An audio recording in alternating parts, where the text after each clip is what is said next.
Be with Kate. Like a lot of women, I'm sure, you were out this weekend doing Christmas shopping. It's really crazy out there, but it's kind of fun too. And I have to admit, I think the greatest joy I had this weekend was to kind of eavesdrop on the children who were sitting on Santa's lap and giving them their wish list. Some of them were so adorable, and some of them were absolutely outrageous with the things they were asking. And it was funny to see a mother staring at Santa going, no, no, no, don't promise that. But in a way, it reminded me so much of how the Lord tells us that we should come to him as little children. Now, I'm not saying that we should treat him like Santa Claus and expect we can sit in his lap and give him our list and he's going to take care of everything.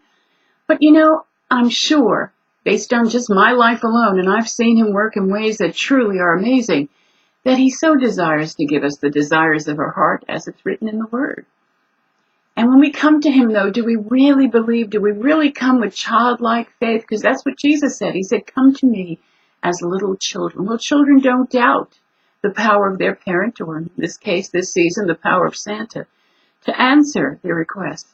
And I wonder sometimes if we pray for things that we really, really are afraid to pray for the things that we really, really want, as though God has some kind of a list that says, oh, wait, this is okay, this is not okay. I can do this, but I'm not so sure I can do that.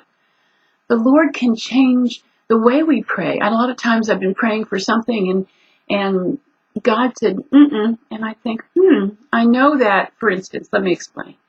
When we moved to Long Island for a short time, there was this house that we wanted. And I prayed over it and it was just perfect. And we were all excited about it. We're going to put a deposit on it and it had been sold. I thought, Lord, wait a minute. I prayed over this. It was a perfect house for us.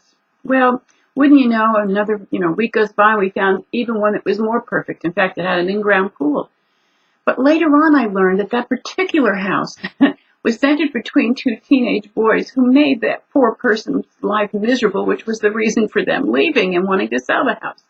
So sometimes God steps in and says, wait a minute, I'll answer your prayer, but not quite in the way that you want it. Anyway, this week I would like to encourage all of us, including myself, to think higher of God, to really focus on his love for us and his joy. We give those gifts on Christmas morning. We see everybody's expression of joy. It makes us feel so good, and so our Father does too.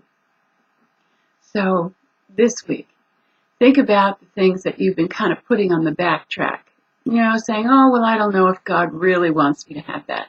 And be like a child. Be like a child. Believe that he will do for you what he's done for others, because God has no limits. And if there is a problem with it, and you shouldn't be praying for that particular house or car or job or whatever it is that you need, God will show you a different route. But don't ever lose the childlike magic of believing, of trusting God, because he truly wants to do exceedingly abundantly more than we could ever think or imagine. So till next Monday, God bless and have a wonderful, wonderful week.